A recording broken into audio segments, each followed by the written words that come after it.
Jim, congratulations. Thank you. First of all, congratulations, University of Texas, for an awesome season. I want to specifically congratulate Austin Todd. I mean, been a part of competing against that young man for 6 years now between TCU and Texas A&M. What he's done with his career is just emblematic of everything that college baseball and college athletics and being a student athlete, as far as I know, should be about. And of course, we have a lot of guys like that too, but I'm a big fan of his, and the fact that he's back in that ball game, hitting the middle of the lineup for his team in the College World Series is pretty awesome. So excited for our team to continue to play. Micah was great. I didn't think we helped him out very much, but he just kept moving on to the next pitch.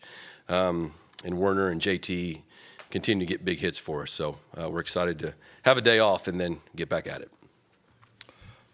Okay, questions for the student athletes, and we can start right up here. Micah, kind of going back to what Coach Schlossnagle said, Zach Taylor. Please give us your name and Yep, Zach Taylor, 1620 WTAW. Kind of going back to what Coach Schlossnagle said about battling. What was it after that second inning that really kind of turned the tide for you out there on the mound? I feel like I performed about the same. I mean, after the first inning, I knew I had my stuff.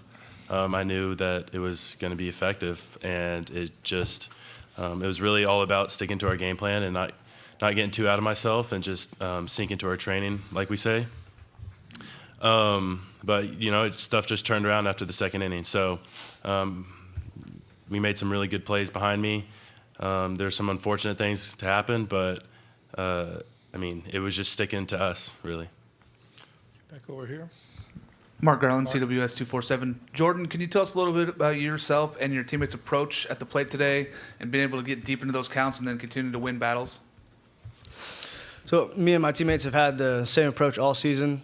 We just keep going one pitch at a time, and if we get a hit, great. If we don't, put on a lot of pitches on the pitcher, make him make pitches, and just pass the bat along to the next guy behind you and have trust in them.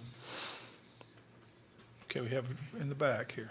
Ryan Bronninger, Texas Aggies. JT, what happened? The ball to right center with you and Brett on that play, and then playing behind a pitching staff that was really in rhythm and throwing strikes today. How much did that make it really easy on y'all in the later innings?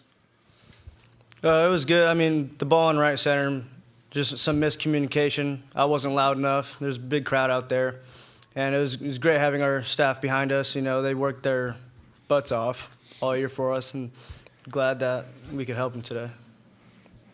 Okay, we'll go over here first with Mitch. Mitch Davis, MitchDavis.com. Guys, talk about playing Texas. Obviously, that environment was pretty awesome. Talk about beating them and beating your arch rival to advance on into College World Series. It's a lot of fun, but at the end of the day, it's really just playing the game and playing a nameless opponent.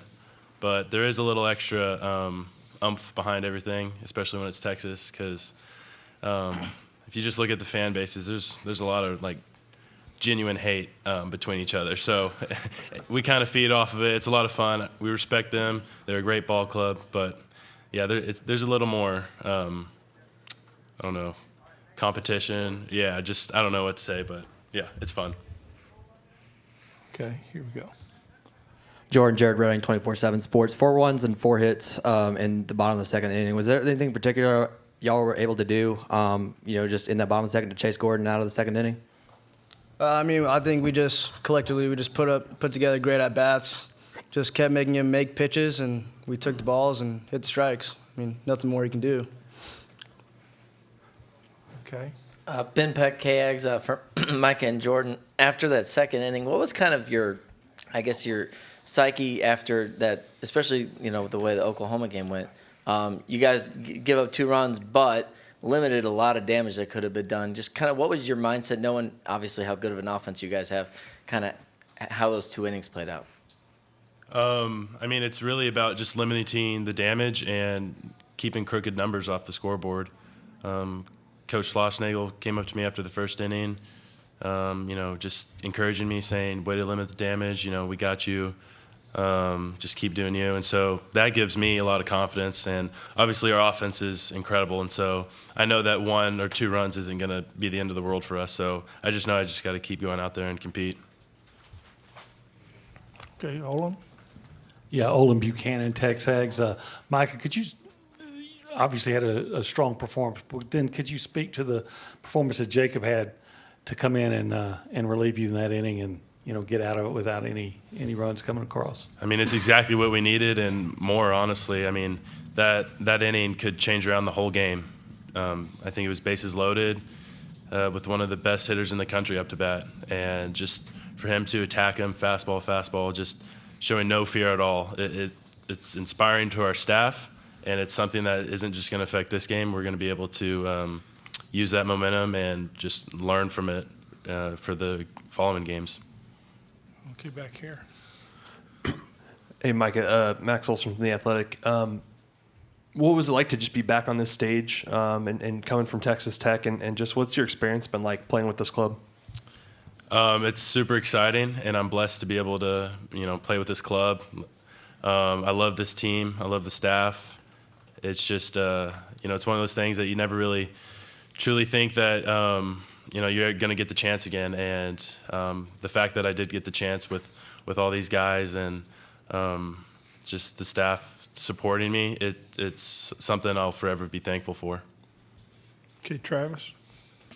Travis Brown, Bryan College Station Eagle. Jordan, 9 RBIs through the last couple weeks of play here. I know the 2 home runs. What's been different? What have you done the last couple weeks that's kind of caused that little bit of a spark late? Personally, I don't think I'd change anything. I just think I've been putting together great at bats. I feel like all year, and it's finally starting to pay off. All my hits right at people and stuff like that, and they're all finally starting to drop for me. Okay, guys, congratulations. We'll see you on Tuesday. Yeah. Thank you. Okay. Thank you. Reminder: the locker rooms are closed, and you can check with Thomas, Dick, and the Aggie SID staff if you have any other requests. Thank you. Start with Travis and then Olin. Travis Brown, Bryan College Station Eagle. Coach, the 12-pitch at bat with Trevor, is that how have you seen that kind of develop into his game where he can get that deep, and how important was that to the ultimate outcome? Well, obviously, it's important. 2-out hitting was a big part of the game. It's a big part of the reason we lost the other day. We gave up 7 runs with 2 outs. So pitching, defense, and timely hitting is what you're looking for. We knew Werner, throughout the fall and going into the season, if he was healthy, he does a really good job of knowing the difference between a ball and a strike. Now, he swung at ball 4 several times in that at-bat, but he's normally, he doesn't swing and miss much. And he hasn't had the at-bats everybody else had because he's had so many injuries this year. But I believe he's an SEC Player of the Year type candidate next year if we can get him back. But it certainly was a big hit today. And he made a couple really nice plays as well. Olin? Well, I was going to, I guess, follow that up with a couple things, Coach. First of all, would you look at that at bat and kind of feel like that's kind of a microcosm of what your season has been in that one at bat? And then I was just going to ask about Palisch and your decision to bring him in, and why at that point. Yeah, I mean, that's been our offense all year. I looked at Danny in the ESPN Danny in our dugout and said, I hope you get paid by the hour because you're going to be here for a while between these two teams and especially our offense. We play some long games. And Palisch, that was easy, super easy decision. That's our game's in question, our season's in doubt, and you got to go to him right there. Faltine actually handles right-handed pitching better than he handles left-handed pitching, so that was the thought process. And I knew Kennedy was coming up soon, so that would be a better matchup. They're all right-handed for the most part. So, but that was our best guy at that time. Kind of kicking myself. I should have taken him out with 2 outs and nobody on in the 8th against before Hodo came up. I was trying to limit his pitches, but other than that, he did an awesome job. I think the story of the game, other than us, is we made pitches to Melendez. It's first and third, nobody out, and he's up in the first inning. And then I think the next time he's up, or the third time he's up, the bases are loaded. So it's Golden Spikes winner, and we executed pitches against him, and he's a great hitter, going to have an awesome career. But that was a massive part of the game. Okay, Zach. Got Zach right here. Okay, go back. Ben Peck, KX. Happy Father's Day, by the way, Coach. Thank you. Same to y'all. With Micah kind of talked about it, feeding off the fan base. Just what's it like for the team? You think to get a win here for the first time since 1993, so uncharted territory for a lot of Aggie fans, a lot of new Aggie fans, and obviously to do it against Texas. Yeah, I mean, I think that's great for the fans. Obviously, I haven't been at Texas A&M long enough to. I mean, I know it's a big deal. I'd rather win a national title, and so if that comes at the expense of winning the game against Texas or whomever, then that's great. I don't want to downplay it, but I think those things are more for the fans than they are for the players and coaches. If we get into that kind of thought process, then we're going to be, having a different mindset in one game than we are in another game. I mean, I would have rather beaten Oklahoma, to be honest with you, and be 1-0 and playing a night game. It's a little cooler at night. But no, I mean, I get it. And it's fun. It's fun to hear the fans going back and forth. It's fun, to have the alma maters sung or the war hymn, on one side and the, whatever they call it on that side. I mean, that's great. You don't see that a lot of places. And so to bring that to Omaha is pretty awesome. Zach, do you have something? Yeah. Okay. Zach Taylor with WTAW. Coach, in a format like this, though, how much thinking, how much process goes throughout the game and saying, we want to have a guy like Palisch out there as long as possible, but we also want to be able to save our bullpen. I mean, how much back and forth does that go in your mind during the dugout? A lot. When you get it to 9-2, 8-2, but you respect. One big part of today's game was the wind blowing in from center and right field. And so if we could just keep the ball in the outer half of the plate and have them hit it into the wind, I think the ball would get out down the left field line, but it wasn't going to get out to center or right. So we want those strike throwers in there, but there's no doubt, I'm sitting over there thinking, how can I save pitches? And because we know we're going to need Palisch, and we get one more day of rest, and I think after that we got to play a lot of games in a row. So it's going to take everybody to get to get on to the next game. Okay, Kendall up here.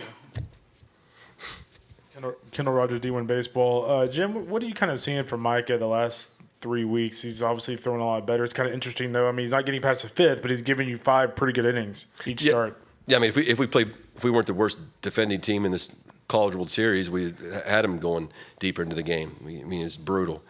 Some of that's himself too, by the way. It's just more confident. He was throwing his fastball today more than he normally throws. A few more breaking balls than he does. He was throwing his fastball and he's throwing it down. So I think that's been a big difference. He's got to have his fastball down, and when his fastball's down and in the strike zone or close to the strike zone, then he'll get the chases on the breaking ball.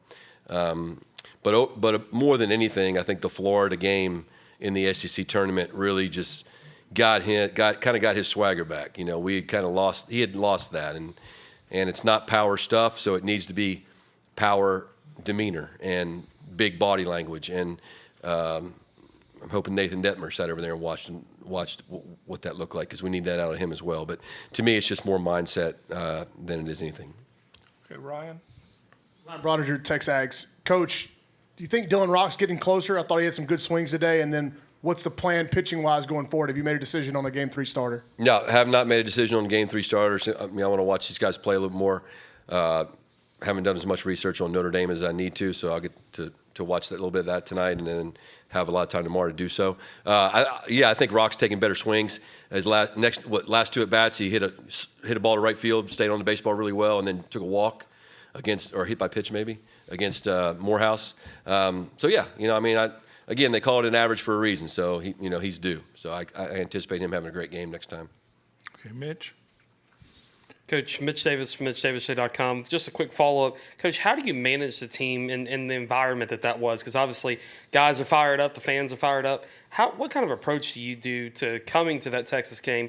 Also, how do you feel about them coming to the SEC and making the SEC all that much better in a couple of years? Well, I think when we played earlier in the year in front of the second largest crowd ever at Dish Falk, no disrespect to Omaha, but it's a lot tougher to win there than here, because there's more we had more fans rooting for us, and they didn't have as many rooting against us. But and you play in the SEC, you play in the SEC every weekend. This is no disrespect to Omaha, but it's like that almost every weekend, almost everywhere you go. So, and that's obviously something I'm experiencing for the first year. The SEC. yeah, I'm looking forward to. I mean, it's only going to get better. I mean, it's only going to get more. It's only going to get tougher.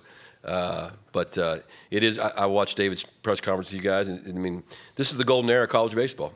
I truly believe that, and it's only going to get better when you have more scholarships, more, hopefully more coaches, more programs committing at a high level. I hope that's not at the expense of other people, because I think our game needs to be spread across the country. But when you have a 20-round draft and now you have more scholarships coming, that means there's going to be some awesome players like a Melendez, like a Troy Claunch that stays in college. It's going to be that way for a really long time. Jim, thank you. Yeah. Congratulations. Yeah, thanks so much. Tuesday. Yep. Brought to you by Horn, a professional services firm serving clients across the U.S.